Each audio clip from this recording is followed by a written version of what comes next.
Hi, I'm Phil Constantine. This is Travels with Phil. On this trip, we're going to the StevenFUdvarHazy Center Aircraft Museum, or as it's also known as the Smithsonian Air and Space Museum, the Annex. This is where they put all the really big planes they can't fit in the main museum in the Washington Mall. This map showed you where all the different sections are. This is an overhead view. All the other photos are mine.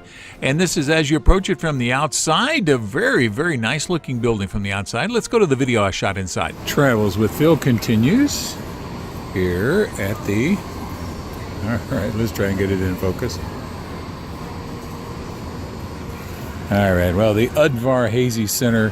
This is a museum, part of the Smithsonian Air and Space Museum. This is where they keep all the airplanes. Show you some of the ones over there. Air France. Lots of fighters. That's a Boeing. And just lots and lots and lots and lots. There's like 300 some odd airplanes in here. Many of them historical. Many of them examples of what they were. Right in front of you here, it's B-29. I'll zoom in on the nose. It's Enola Gay that dropped the bomb on Hiroshima. Always found it was interesting. Someone once explained, or it was a movie or somewhere that said, and remember, Enola backwards is alone. Okay. But regardless, there are lots and lots and lots of planes in here. If you ever saw the third Transformer movie, the one where they go to the moon, Buzz Aldrin walks in, part of that was set here. I don't know if they actually filmed it here, but it was set here. So lots of airplanes. It's free to get in the museum, but it's $15 for parking. Right, from the Smithsonian hangar. This is Phil with Travels with Phil. Yeah, there's a law that said the museums have to be free, but they didn't pass a law saying you couldn't charge for parking. All right, lots and lots of old planes, new planes, American planes, foreign planes. You saw the French one there. And this is the Benoist Corm. Well, this is another one of the old ones. This is French, I believe, the Newport. And they have some very, very good examples. Now, most of these they have hanging from the ceiling. Some of them are down on the ground, but you get some sort of idea what it would look like. This is the Langley Aerodrome, a very interesting one. This is one that took off a ramp and did make it. They had hoped to be the first flying machine, but it didn't make it successfully.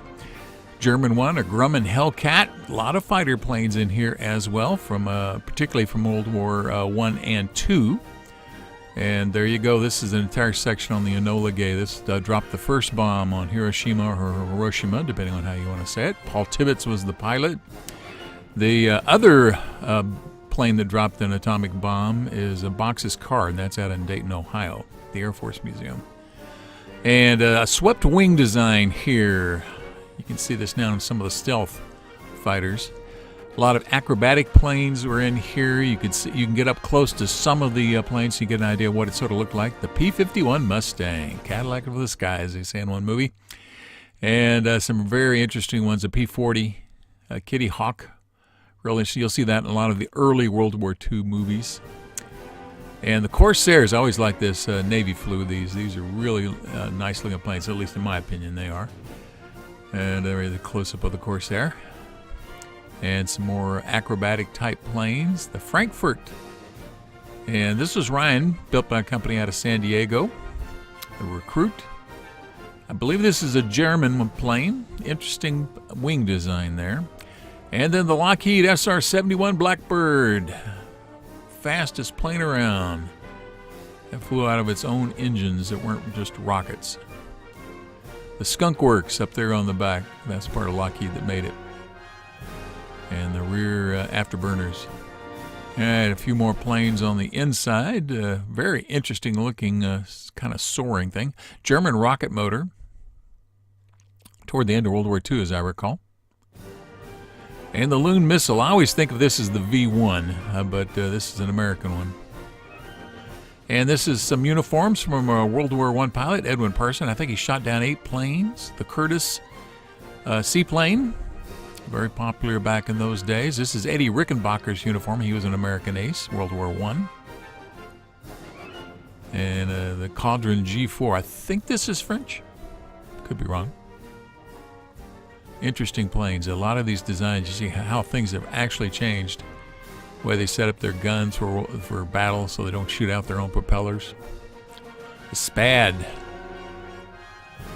Yeah, very nice plane. A lot of docents out there. A lot of people there to explain what's going on. Really interesting one. This is a flying clipper from Pan Am. Not the big boat, but one of the flying ones.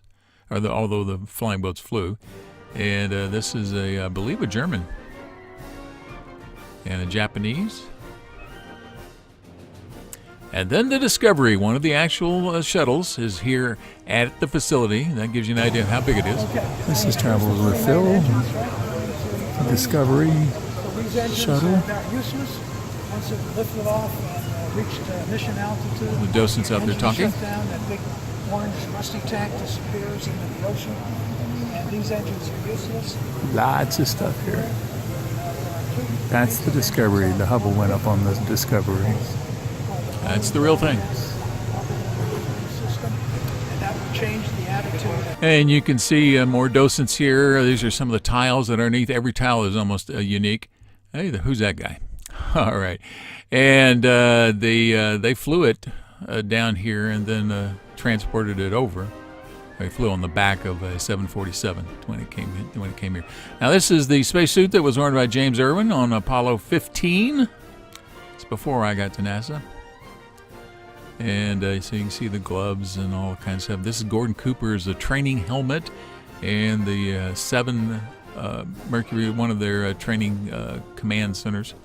And then the actual Gemini 7 capsule had Borman and Lowell in it. A MiG-15. And a lot of veterans were here to take tours, World War II veterans. They bring them in. Thank you for watching this video. If you liked it, please give it a thumbs up by clicking on the button below. You're welcome to leave comments below as long as the language is family friendly. And finally, if you'd like to see more of my videos, please subscribe to my channel by clicking the button over on the bottom right-hand corner. Thank you again for watching.